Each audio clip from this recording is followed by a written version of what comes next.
하나님의 말씀은 시편 91장, 시편 91편 14절에서 16절까지 배독해 드리겠습니다. 하나님이 가라사대 저가 나를 사랑한즉 내가 저를 건지리라. 저가 내 이름을 안즉 내가 저를 높이리라. 저가 내게 간구하리니 내가 응답하리라. 저의 환난 때에 내가 저와 함께하여 저를 건지고 영원하게 하리라. 내가 장수함으로 저를 만족해 하며 나의 구원으로 보이리라 하시도다. 아멘. 마지막 절 16절 말씀까지 대독해 드렸습니다.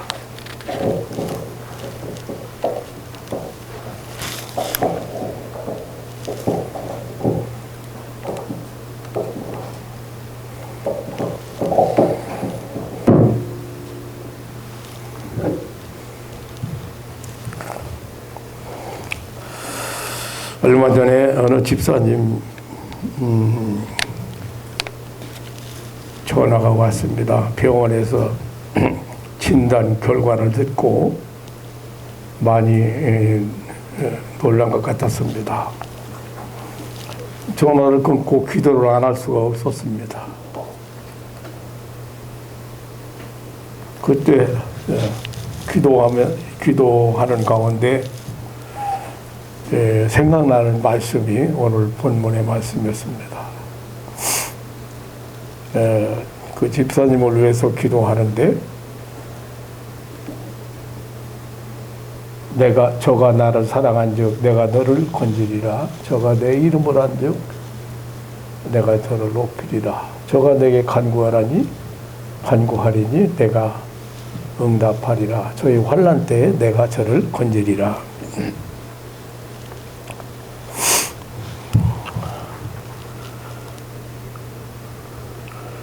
그리고 몇 시간 지났습니다. 근데 그래도 좀 한쪽으로는 좀 이제 걱정이 되더라고요. 그런데 어느 순간에 이렇게 마음이 편안해지면서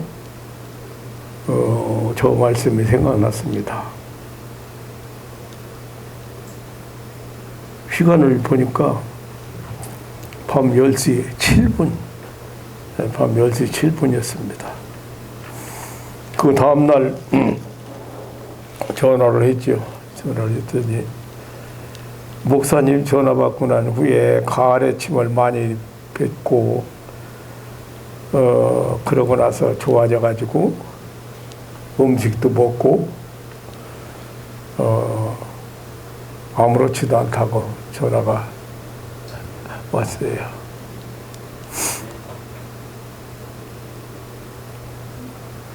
기도의 전제 조건은 응답입니다. 네. 우리 진이가 세상에 나오기 전에 박진우 박 집사님이 이사 가가지고 예배 드리고 싶다고 그래서 제가 그 아파트를 찾아갔어요. 그런데 어머니 아버지 모시고 또 동생 내외도 오고 이렇게 가족들이 다 모여가지고 예배를 드렸습니다. 그런데 그날 특별히 제가 특별하게 간절하게 기도드린 게 있는데 뭐냐면 이 집에 필요 있는 거 있는데 애기 하나 주세요. 아멘도 안 나가봐. 얼마 지난 후에 남집사님이 전화가 왔어. 목사님 애기 가졌다고. 기도는 예, 우리 성도들이지만 기도를 어떻게 해야 되는지 예, 그거 잘 모르기도 하고 또 기도를 잘 하지 않는 사람이 많아요.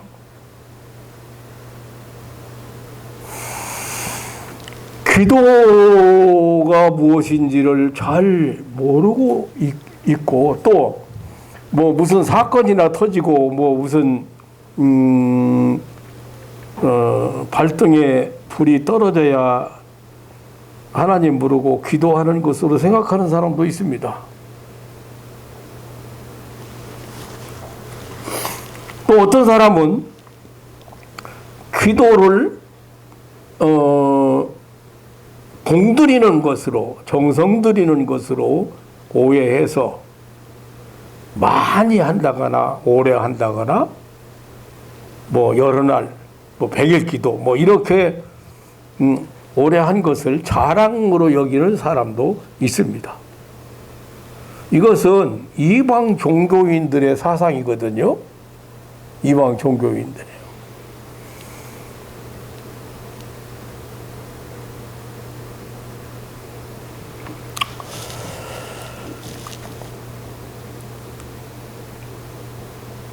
어떤 사람은 자신의 어떤 그 욕구 충족을 위해서 신에게 뇌물을 바친다든지 애원한다든지 잘 보여서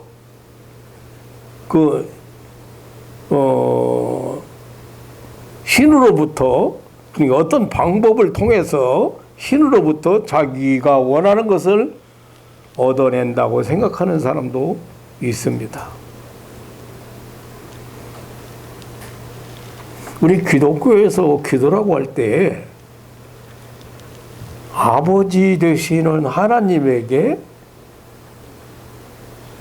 나아가는 것이고 하나님을 찾아서 만나는 것이고 교제하는 것이 기도라고. 예수님께서 기도를 가르치실 때 계속 하나님을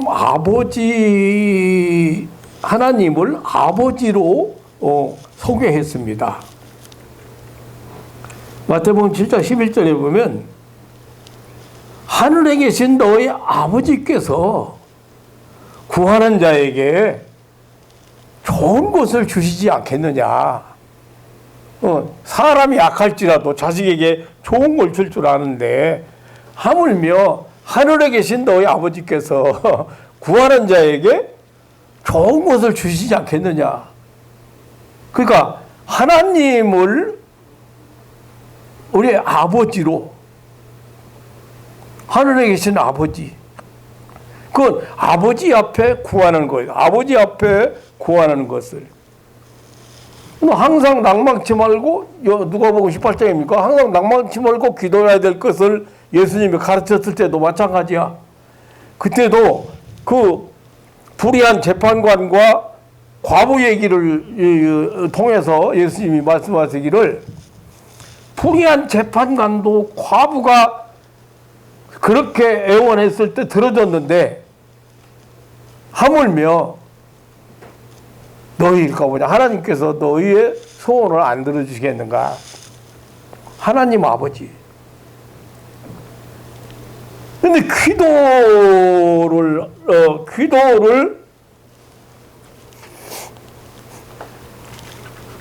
제가 요거 한번 기도 수첩이라고 이게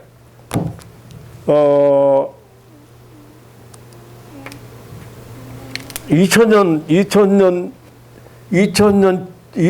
지나서 바로 한 기도 제목들이에요. 그런데 여기 보면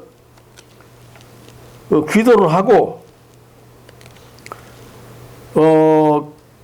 기도를 어떤 기도를 했고 그 하나님이 어떻게 응답을 하셨고 그런 기록을 그대로 남겨놓은 것들이 있어서 내가 여러분들에게 한번 보여주려고 이 기도 수첩 한번 가져봤어요. 그런데 거의 다 응답된 거예요.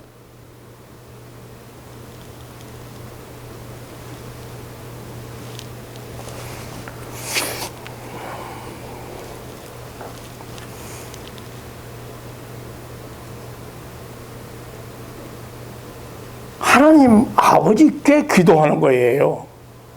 우리는 하나님의 자녀가 되었어요. 그러니까 창조 원리에 의해서 따져도 하나님 아들이고 하나님 자녀고, 그리고 구원의 원리, 우리가 구원받은 것도 하나님께서 우리를 거듭났다고 그랬죠. 다시 났다고 그랬죠. 새로 났다고 그랬죠. 다시 말하면 예수 생명, 하나님의 생명을 우리에게 주셔서 우리로 거듭나게 하신 거예요. 그래서 하나님 자녀예요. 그러니까 요한복음 1장 12절에 영접하는 자 곧 그 이름을 믿는 자들에게는 하나님의 자녀가 되는 권세를 주셨으니, 이것은 뭐 육적으로는 사람의 뜻으로 난 것이 아니고 하나님으로부터 난 자들이다.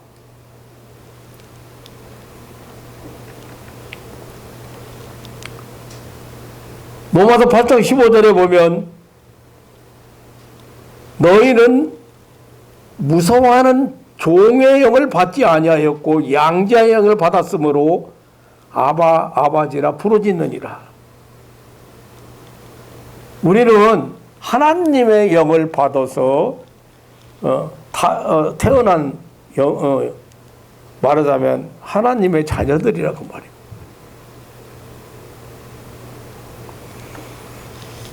그렇기 때문에 기도하는 것은 어떤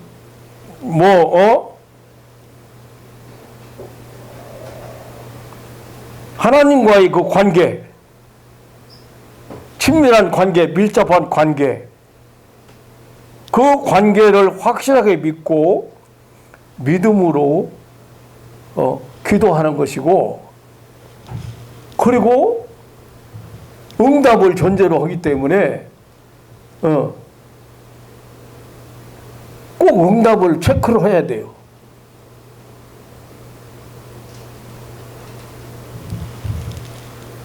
결제 맡으러 가려면 얼마나 정확하게 만들어가지고 가서 결제를 맡아요. 잘못했으면 어떻게 해요? 다시 해오라고 그러죠? 근데 하나님 앞에 기도하는 사람들이 결제가 떨어진 만큼 가지고 가야 될 거 아니에요? 결제가 떨어진 만큼.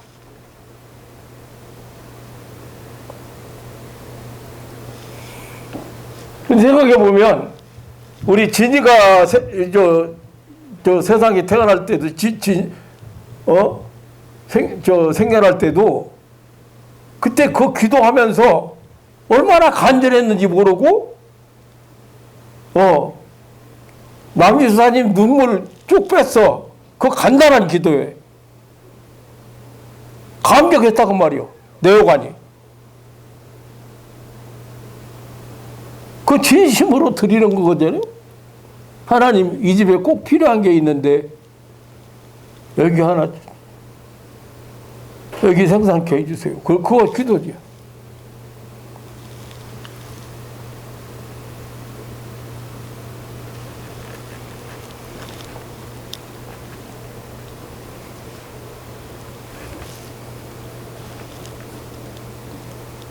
하나님이 이 말씀을 생각나게 걱정돼서 하나님 앞에 기도 안 할 수 없잖아요. 기도하는데 이 말씀이 생각나는데, 하나님이 가라사대 저가 나를 사랑하는 사람이다. 그래서 내가 저를 건지겠다.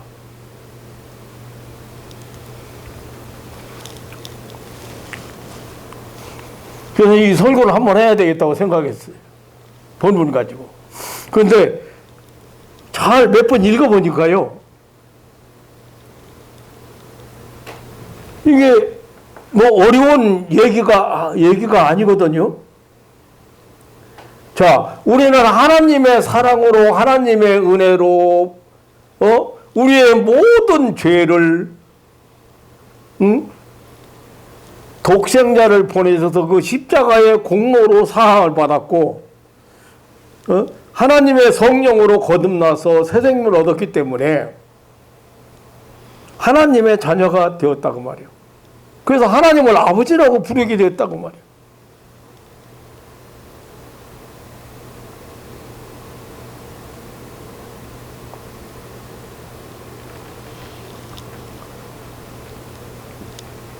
그런데 하나님은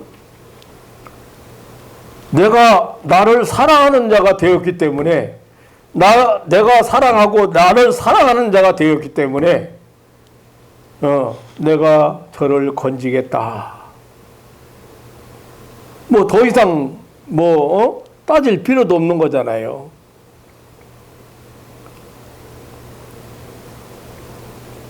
그런데 어떤 사람은 자기 얘기만 하고 자기 사정만 잔뜩 내놓고 쏟아놓고는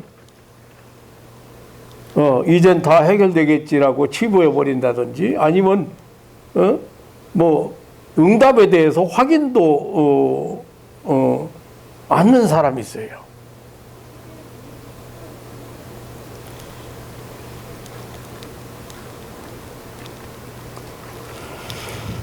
본래 이방 종교는요. 그 이방 종교는 자기들이 섬기는 신이 가상적이거나 사람들이 만든 신이기 때문에 응답 못하죠. 죽은 신이죠. 죽은 신이 어떻게 응답하겠어요.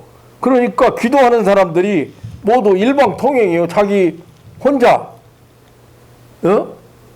인격적인 교제가 안 된다고 말이에요. 자기 혼자 일방적으로 오는 거예요. 그래서 일방적으로 약속도 못 받았잖아요. 그런데 이렇게 약속하는 신이 없죠. 왜냐하면 응답 못하는데 어떻게 신이 약속 오겠어요. 그러니까 일방적으로 오는 거예요. 내가 100번 기도하면 1000번 기도하면 1000배 하면은 아마 이 신이 내 소원을 들어줄 거다.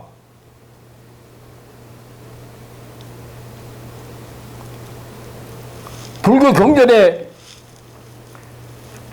난 불교 경전 다 읽어보진 않았지만은 비교 종교론이라든 이런 거 조금 배웠어요. 그런데 1000번 기도하면 소원이 이루어진다는 그런 약속이나 그 경전에 그런 내용이 없습니다.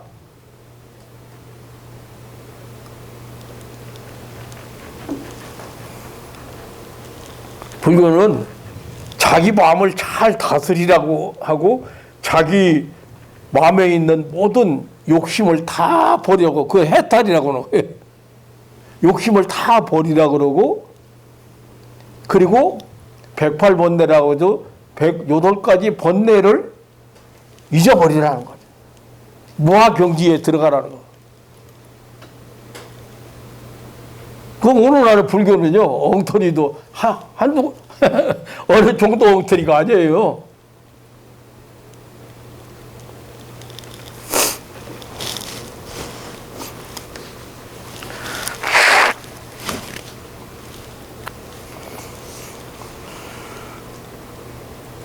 그러니까 그렇게 사람이 만들어 놓은 신이고 가상적인 신이기 때문에 응답할 수가 없죠.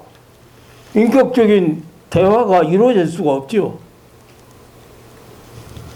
그러나 우리가 하나님께 드리는 기도는 살아계신 하나님, 인격적인 하나님께 기도하는 것이기 때문에 인격적으로 교제가 이루어져야 되고 그리고 당연히 응답을 받아야 된다. 그래서 우리는 인격적인 하나님 앞에 기도하기 때문에 내용도 중요하고 기도의 내용도 중요하고 하나님께서 뭐라고 말씀하시는가 뭐라고 대답하시는가를 듣는 것이 더 중요합니다.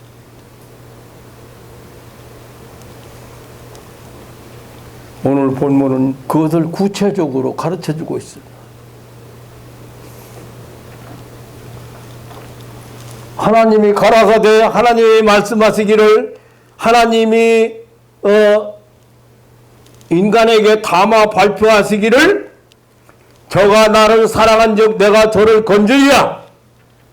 하나님께서 우리를 선택하셨습니다. 하나님과 관계는 사랑 관계입니다.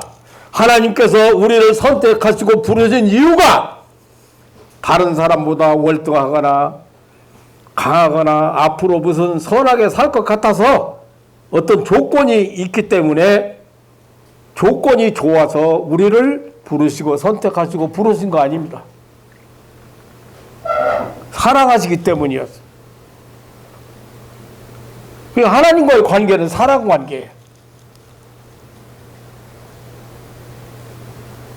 그러니까 우리가 하나님 앞에 선택받고 택함받고 하나님 앞에 부름받았으니까 다시 말하면 하나님의 사랑을 받는 사람 되었으니까 우리도 하나님을 사랑하는 사람이잖아요.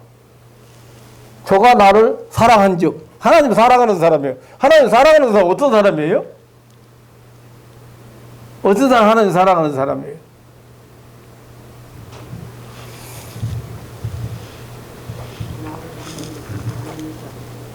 하나님이 우리를 사랑하시기 때문에 우리에게 계명을 줬어요. 근데 그 계명이요. 우상 숭배하지 말고 우상 숭배 다른 신을 다른 어떤 신이 없다. 인간이 섬길 만한 다른 신이 없다. 나밖에 없다. 그러니까 우상을 숭배하지 마라. 무슨 모양 만들지 말고 거기 절도 하지 말고. 그리고 또 한 가지는 이웃사랑이에요. 두 가지예요. 그게 하나님 사랑하는 방법이에요.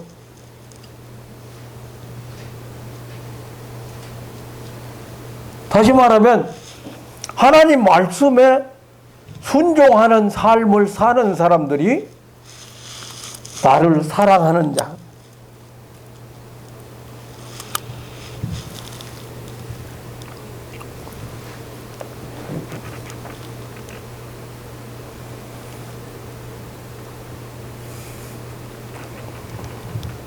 하나님께서 이스라엘 민족을 택하셨잖아요. 그런데 신명기 7장 7절로 10절에 보면은 다른 민족보다 강하거나 수가 많거나 월등해서가 아니라 모든 민족 중에 가장 작은 민족을 하나님이 택했다고 그랬어요. 그러니까 당시에 그 에집트나 바벨론이나 아수르 이런 강대국처럼 문명 강대국도 아니고 이런 문명 창조의 그런 민족도 아닌 아주 작은 민족을 택했다. 그 이유가 하나님께서 사랑하셨다는 겁니다. 하나님의 사랑으로 선택받은 민족 이스라엘이 해야 될 일은 하나님을 사랑하는 일입니다. 그런데 그것이 뭐냐? 계명을 지키는 일이라고 말해요. 하나님을 세상에 알리고 하나님의 사랑을 하나님의 구원을 알리는 일이라고 말해요. 하나님의 자녀 하나님의 백성은 하나님을 사랑하고 섬기는 경배해야 하는 그런 의무가 주어졌습니다. 그것이 바로 하나님의 계명, 하나님의 말씀을 지키는 의무입니다. 제가 12월 달 설교하면서 굉장히 어려움을 겹쳤다고 그랬는데, 그게요, 2002년도 돌아오니까 다 해결되더라고요. 내가 누군지 다 알아요. 헌금 내신 분도. 다 알고 기도하고 있어요. 그런데 그게 보통 하나님의 은혜가 아니면은, 네,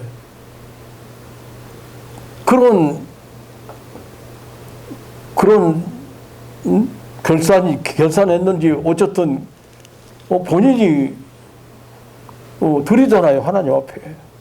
그런데 저는 그걸 받으면서, 그걸 보면서 저는 그렇게 생각한 거예요. 내가 지금 힘들고 어려운 것을 하나님 벌써 아시고, 그거 예. 심지어는 글쎄, 그랬다니까요. 지금 십몇 년 됐다는, 여기서 기도받고 간 십몇 년 됐다는, 성도 한 분이, 그 이계영 집사님 친구분이 전화 와가지고, 나는 보내야 되는데 뭐 이렇게 의논한 줄 알았어요. 그랬더니 여기다 헌금하고 싶다고 보내왔어요. 이미 가지고 왔는데 내가 확인 안 했기 때문에 그냥 그분이 보내오려고 뭐 어떻게 의논했나 보다 그렇게만 생각했는데,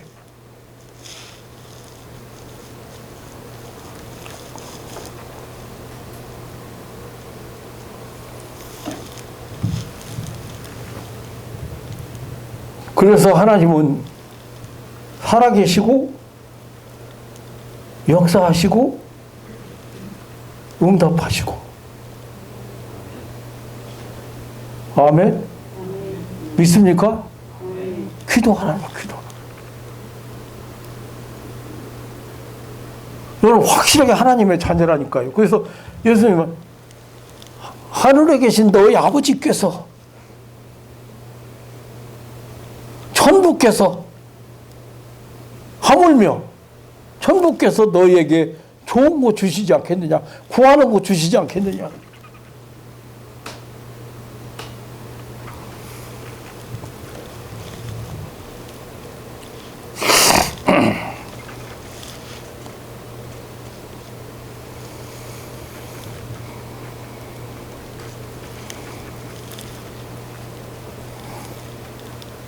하나님의 사랑을 받아 선택받은 이스라엘 민족이 하는 일 뭐요? 하나님 사랑하는 일인데, 그 하나님 사랑하는 일은 하나님의 말씀에 순종하는 일인데, 그 말씀에 순종하는 일이 뭐예요? 이웃사랑이에요. 우상숭배 않는 거예요. 여러분 같으면 한번 생각해 보세요. 여러분 자녀가 세상에서 어떻게 살기를 바래요? 개나 동물이나 뭐 이런 거 내가 가서 그 앞에서 쩔쩔매고 거기서 경배하고 그 가운데 끌려다니고 그러기 바라겠어요? 생각해 보세요. 또 한 가지, 가장 중요한 건 다 이웃이잖아요. 그런데 이웃을 어떻게 하는 거예요? 이웃은 다 하나님의 자녀들인데 이웃을 사랑하는 거예요.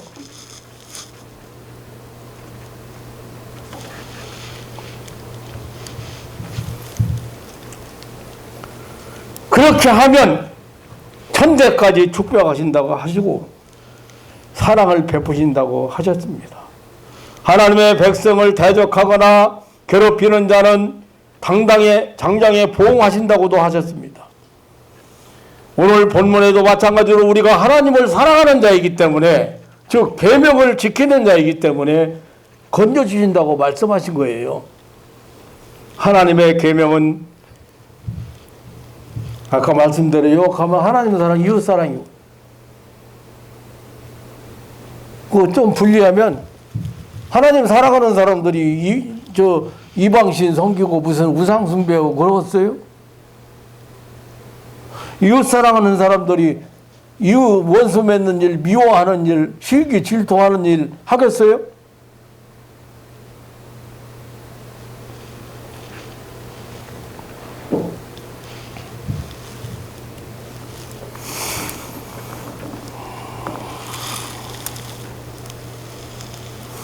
인간의 타락성의 극치는 하나님을 떠난 것이고 이웃과 원수 맺는 것입니다.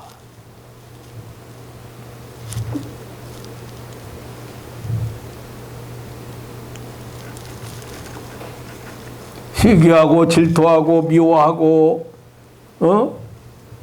다투고 싸우는 사람들, 이런 사람들은 이웃사랑을 모르는 사람들이고 하나님의 계명을 안 지키는 사람들이죠. 이런 것들을 사단 마귀에게, 이런 것들을 사단 마귀에게 소속되어서 종로릇 한다고, 종로릇 하는 자들이라고 하는 것입니다. 결국은 영벌에 처하게 될 것입니다.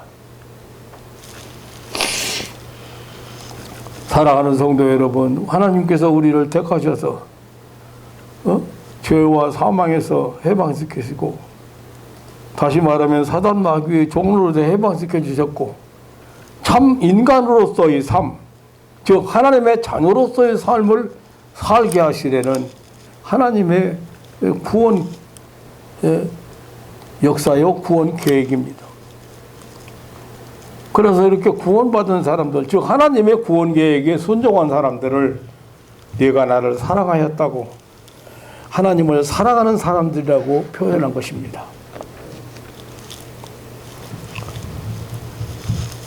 이렇게 하나님을 사랑하는 사람을 건져주신다고 말씀하셨습니다.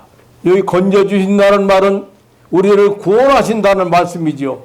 어디에서 구원해 주십니까? 먼저는 죄에서 건져내 주십니다. 다른 길이 없습니다. 구원의 길은 오직 하나님께서 만들어 놓으신 길, 예수 그리스도밖에는 없습니다. 그래서 예수님은 나만의 길이요, 나만이 길이요, 나만이 생명이라고 하셨습니다. 어디에서 우리를 건져주십니까? 고난으로부터 건져주십니다. 시편 34편 19절로 20절에 의인은 고난이 많으나 여호와께서 그를 모든 고난에서 건지시는도다라고 했습니다. 의롭게 살려는 사람도, 다시 말하면 믿음으로 살려는 사람도, 사는 사람도 역시 고난을 당합니다. 하나님께서 구원해 주신다. 하나님께서 그 고난으로부터 건져주신다는 말씀입니다. 그리고 그 뼈를 보호하신다는 것과 뼈가 꺾이지 않는다고 했습니다. 즉 망하지 않고 좌절하지 않는다는 말씀입니다. 시편 34편 6절에도 이 곤고한 자가 부르짖음에 여호와께서 들으시고 그 모든 환난에서 구원하셨도다 했습니다. 시편 34편 4절에 보면 모든 두려움에서 건지셨다고 고백하고 있습니다. 세상에 우리를 불안하게 하고 절망하게 하고 더럽게 하는 일들이 얼마나 많습니까? 세상에 우리를 아프게 하고 고통스럽게 하고 괴롭게 하는 일들이 얼마나 많습니까? 하나님은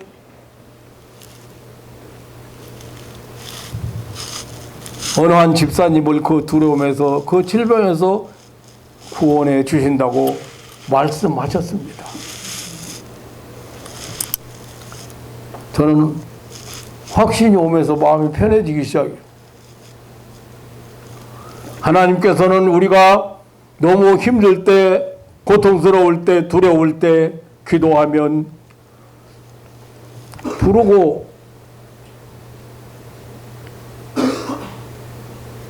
부르짖으면 응답하시고, 부르고 찾으면 응답하시는 하나님이신 것을 믿으시기를 축원합니다. 내가 너를 사랑한다. 걱정하지 마라. 내가 너를 건져주리라 하는 그런 응답을 죄에서, 고난에서, 절망에서, 죽음에서, 파멸에서 건진받는 일은 하나님께 기도하는 것입니다. 우리가 좌절이나 절망에서, 죽음에서 건져냄을 받으려면 하나님과 사랑의 관계가 성립되어야 합니다. 우리가 이웃을 사랑할 때 하나님의 사랑을 알게 되고, 하나님을 사랑할 때 하나님의 구원의 은총을 받는 것입니다. 14절에 저가 내 이름을 안즉 내가 저를 높이리라. 하나님의 이름을 안다. 그래서 하나님이 높여주신다. 시편 9장 10절에 보면 주의 이름을 아는 자는 주를 의지하오리니 이는 주를 찾는 자들을 버리지 아니하심이로다라고 했습니다. 이름이라고 하는 것은 그분의 인격과 성품, 직업 모든 것을 나타내는 대명사지요. 본문이 말씀하는 그 이름을 안다는 것은 단순한 신지식, 다시 말하면 하나님에 대한 지식만을 의미하는 것은 아닙니다. 본문이 말씀하는 이름을 안다는 것은 하나님을 하나님으로 알고 하나님으로 대접하고 인정하는 것입니다. 김익동 목사님이 일화 가운데는 재미있는 얘기가 참 많이 있는데, 어느 날 차를 타고 여행하는 중에 옆자리에 젊은 청년이 있었는데, 그 청년이 이제 점잖으신 분 옆에 앉았으니까 말을 걸어왔어요. 요즘 평양에서 날리고 있는 김익도 목사님 아십니까? 아이, 김익도 목사님이 자기인데 아십니까? 그래서 정말 알죠. 그랬대요. 그러니까 이 젊은이가 하는 말이, 나는 김익도 목사님을 너무나 잘 아는데요, 지금 한참 평양에서 부흥회를 하고 있는데 은혜가 넘치고 많은 사람들이 감동받고 회개하고 교회인들이 교회가 부흥되고, 그런데 그분은 본래 깡패 아주 개망난이었는데 지금 목사님 돼가지고 큰일 한다고, 이제 전도하기 위해서 이제 아마 그 은혜 받은 청년이 아마 그랬는지 그건 잘 모르겠습니다만은, 여러분 한번 생각해 보세요. 그 장면 한번 생각해 보세요. 젊은이는 김익도 목사님이 목사라는 것도 알고 부흥사라는 것도 알고 변화된 사람이라는 것도 알고 과거에 개망난이 깡패했다는 것도 다 알고, 그런데 진짜 김익도 목사님 옆에 앉았는데 진짜 장본인을 제대로 모르고 있는 사람이잖아요.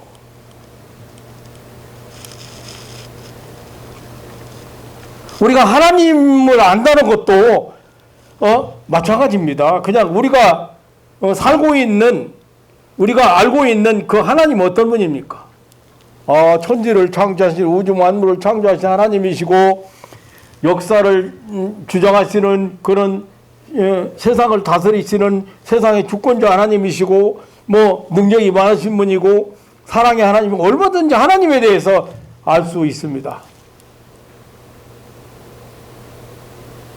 그렇게 안다고 생각합니다. 그런데 정작 기도하려면 하나님이 지금 이 순간에 어떻게 응답하시는지, 어떻게 응답하셔야 될 것인지, 왜 응답하시는지 잘 모르고 있다고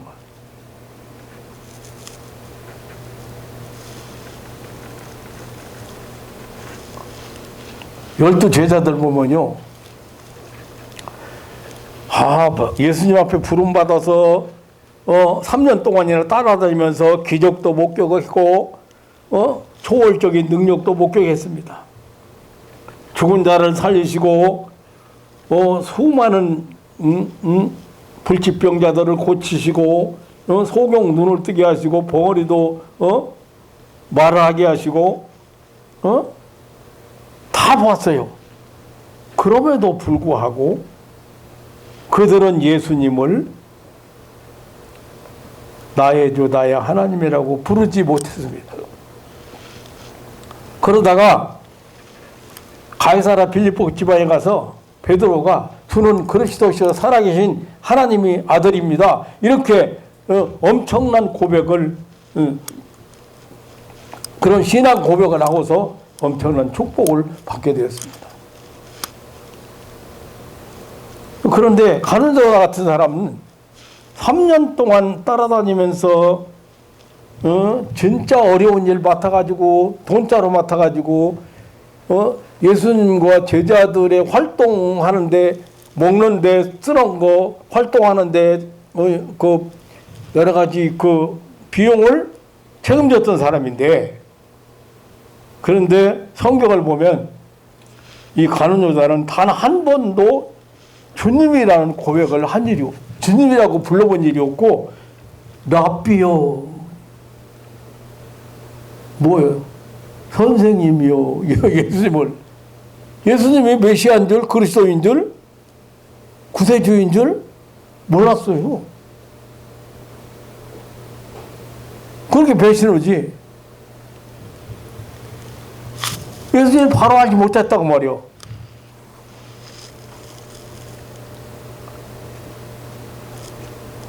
그리스도인들도 예수님 알고 예수님을 하나님을 알고 있었다는 사실을 여러 군데서 성경 볼 수 있어요. 어느 날 예수님께서 회당에 가셨습니다. 그런데 귀신 있는 자를 만났어요.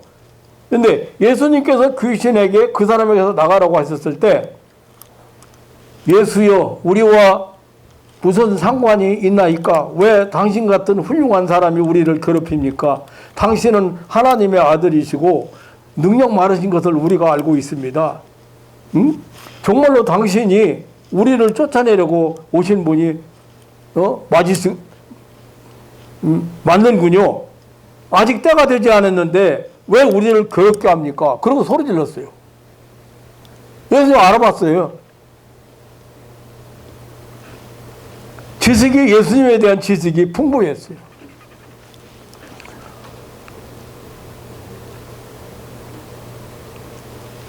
참 기막히더만 그 귀신 참 귀신같이 알아맞힌다고 하는데 생전 보도 듣도 못한 사람 만났는데 그러잖아. 이야 이 목사님은 아브람보다 훨씬 믿음 좀 기분은 좋대. 그런 칭찬받으니까. 우리 김영자 집사님은 우리나라에서 제일 착한 귀신이 아이고 나 무슨 우리나라에서 최고로 착한 착한 분이라는 거예요. 귀신 쫓아냈는데 따라왔었거든요. 한번. 그런데 귀신이 쳐다보더니 우리나라에서 최고로 착한 분, 기분은 좋더라고. 귀신한테 인정받아도. 잘 알아요. 근데 뭘 몰라요.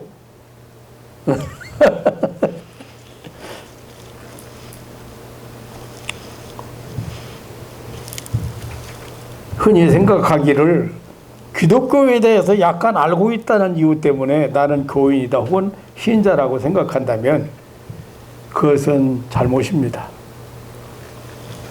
히틀러도 기독교를 알았고 막스나 그 레닌도 그리고 심지어 김일성이도 어머니가 권사님이에요. 기독교 알고 있었어요.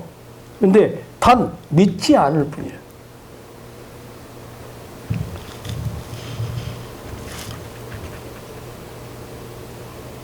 성경은 우리 인간에게 요구한 것이 딱 한 가지예요. 믿으라는 거예요. 하나님의 사랑을 믿으라고, 하나님의 약속을 믿고, 하나님의 능력을 믿고, 그러니까 우리가 하나님께 대해서 갖는 지식은 믿음의 지식, 다시 말하면 믿는 지식, 믿기 위해서 갖는 지식이어야 합니다. 하나님은 창조주이시고 우리는 피조물입니다. 피조물에게 항변이 없습니다. 절대자이신 하나님, 높으신 하나님, 그러면서 독생자 아들까지 보내신 우리를 구원하신 사랑의 하나님, 우리가 그 하나님을 믿음으로 아버지와 아들의 관계가, 자녀의 관계가 성립되며 우리를 높이 올려주시는 것입니다. 신분상으로 벌써 존재론적으로 벌써 높아지고 새로운 존재가 된 거예요. 그의 종이 하나님의 자녀가 되었습니다. 땅에 속한 사람이 하늘나라의 백성이 되었습니다. 존재론적으로 새로운 존재가 된 겁니다. 죽을 죄인, 멸망받을 죄인이 새로운 존재, 거듭난 존재가 된 것입니다. 즉 위치가 달라지게 되는 거예요. 이런 사람이기 때문에 하나님께서 응답해 주신다. 저를 높여 주신다. 15절에 보면 이제 저가 내게 간구하리니 내가 응답하리라. 간구는 그냥 간단하게 국어 해석하면 간절히 기도한다는 뜻이죠. 근데 시편 138편 3절에 보면 내가 간구하는 날에 주께서 응답하시고 내 영혼을 장려하여 강하게 하셨습니다. 고백을 했습니다. 기도는 하나님이 그의 자녀에게 주신 특권입니다. 즉 아버지가 아들에게 주신 특권이라는 사실입니다. 기도라는 하나님과 나 사이에 신용관계죠. 신용관계. 믿고 마음 놓고 믿고 기도해야 아버지와 아들 관계, 아무 거리가 없는 그런 친밀한 관계, 그런 관계가 이루어지고 그런 관계이기 때문에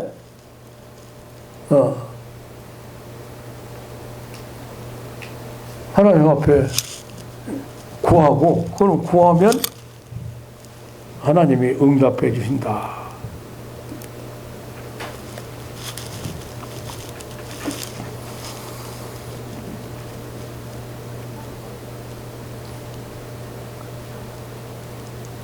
어떤 집사님이 꽤 겸손한 것처럼,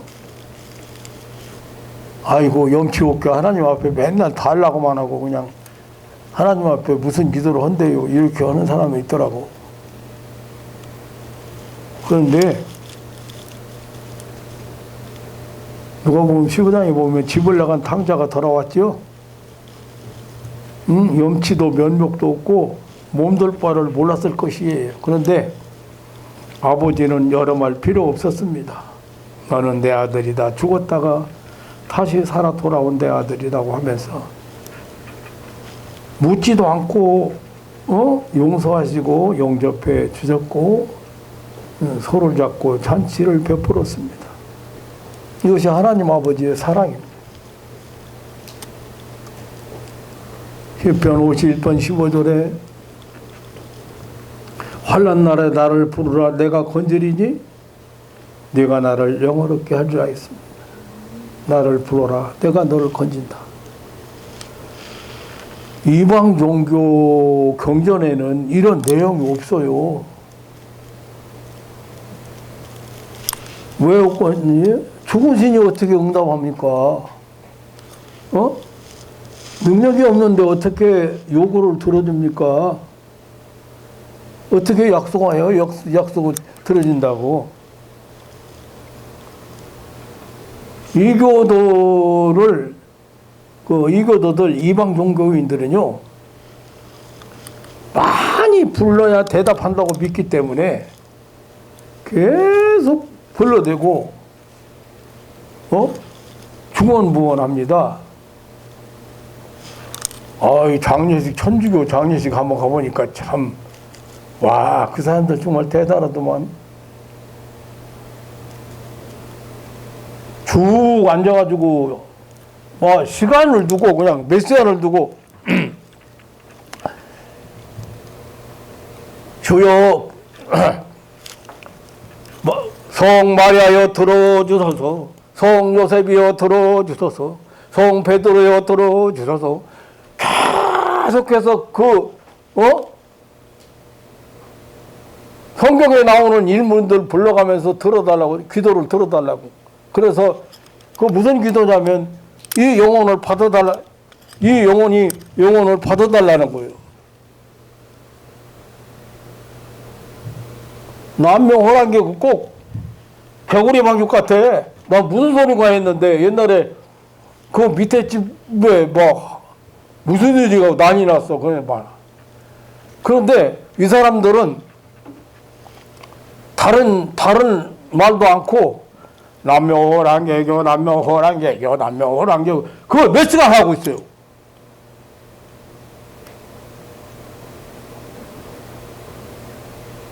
그런 식으로 기도하면 안 됩니다. 어떤 사이트 들어보라고 목사님 이상한 어떤 거 내용을 한번 들어보시라고 사이트를 알려오신 분이 있어요. 그래가지고 들었는데 1시간을 통성기도 시켜놓고 무슨 하나도 내용이 없잖아요. 그거를 유튜브에 올려놨어요. 그런데 제목이 웃기잖아요. 제목이 응답 기도예요. 근데 내용이 하나도 안 들리잖아요, 지금.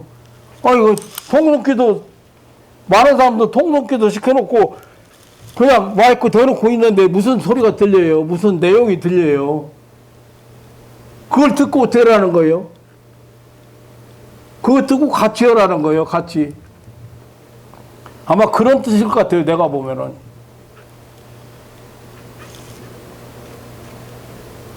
근데 1시간, 3시간을 그렇게 한다는 게, 말이 안 되고 웃기는 얘기잖아요. 인격적인 하나님 앞에, 인격적인 인간이 그 하나님 앞에 나아가고 그 하나님 앞에 구하는 것인데, 어떻게 그게 그렇게 기도를 그런 식으로 시켜놓고,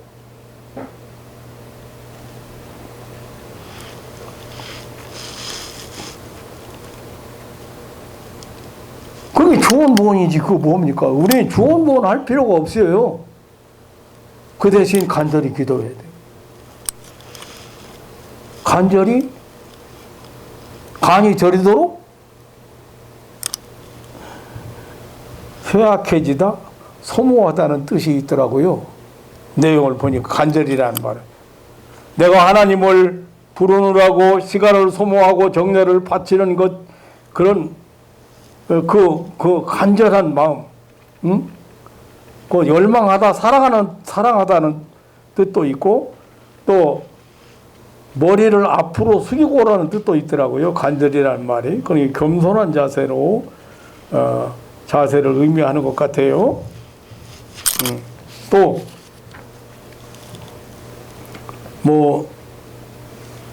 열정적으로 부지런히의 뜻도 있고, 아무튼 하나님 앞에 그냥 형식적으로 주면 좋고 안 주면 말고가 아니고, 주시면 좋고 안 주시면 말고가 아니고, 그리고 하나님을 이용해서 내 욕구를 채우려고 하는 그런 것이 아니잖아요. 자식이 아빠한테 찾아가서 요구할 때, 아빠 이용해 먹으려고 하는 게 아니고, 뭐 때문에요? 아빠가 나를 사랑하기 때문에, 내가 아빠를 존경하기 때문에, 우리 아빠기 때문에, 이거 하면 주실 거다는가? 믿고 가서 달라고 하는 거잖아요.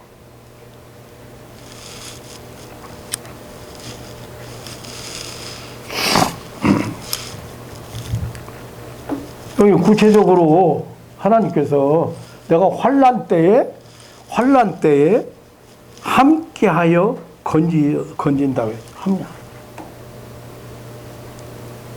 저가 내게 간구하리니 내가 응답하리라. 저희 환난 때에 내가 저와 함께하여 저를 건지리라. 우리는 큰 환난을 당하고 있습니다. 하나님께서 우리와 함께 하시는 것을 믿으시기를 축원합니다. 우리를 건지시기 위해서 함께 하는 거예요.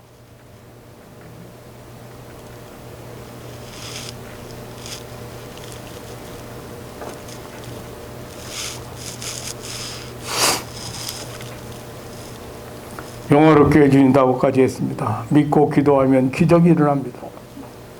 많은 사람이 놀라는 사건이 일어납니다. 그 사건, 그 기적을 보고 하나님께 영광을 돌리게 됩니다.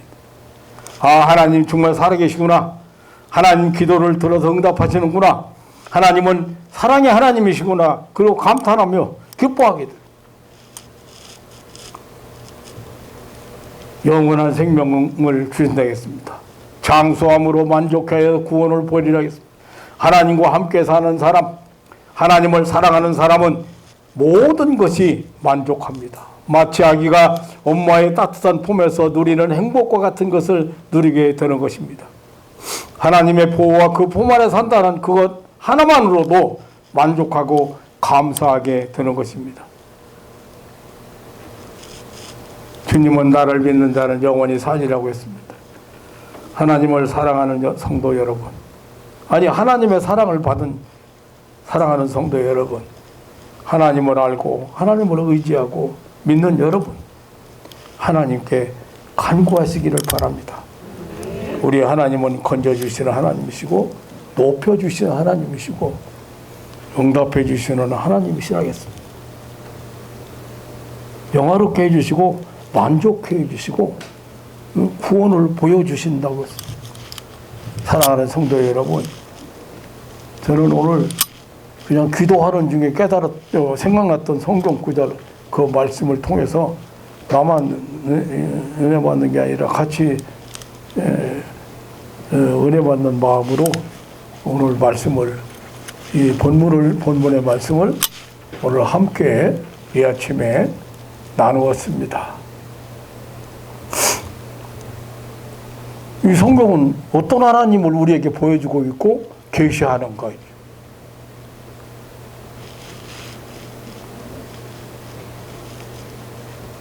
우리에게 주신 특권, 기도를 통해서 항상 하나님과 동행하시는 저와 여러분 되시기를 주님의 이름으로 축원합니다. 하나님 아버지, 놀라운 사랑을 감사합니다. 하나님의 사랑하는 자녀들을 향하여 이렇게 놀라운 약속을 주시고 그 약속대로 하나님 응답해 주심을 진심으로 감사를 드립니다. 사랑하는 가족들이 믿음으로 진심으로 간절히 하나님 앞에 기도하고 하나님을 만나고 인격적인 하나님의 응답을 체험하는 그런 감사, 감격이 넘치는 그런 삶을 이 땅에서 살아갈 수 있도록 축복하여 주옵소서. 하나님 아버지, 오늘도 사랑하는 가족들이 절대 이 코로나라고는, 이 오미크론이라고는 이런 사람을 정말로 불안하게 만드는 그런 전염병, 이거 절대 하나님의 보호 아래 사랑하는 가족들이 안전하게 이 환난을 통과할 수 있도록 축복하여 주옵소서. 저들에게 평안 주시고 그리고 언제나 하나님의 보호의 손길을 체험하는 그런 삶을 살게 하여 주옵소서.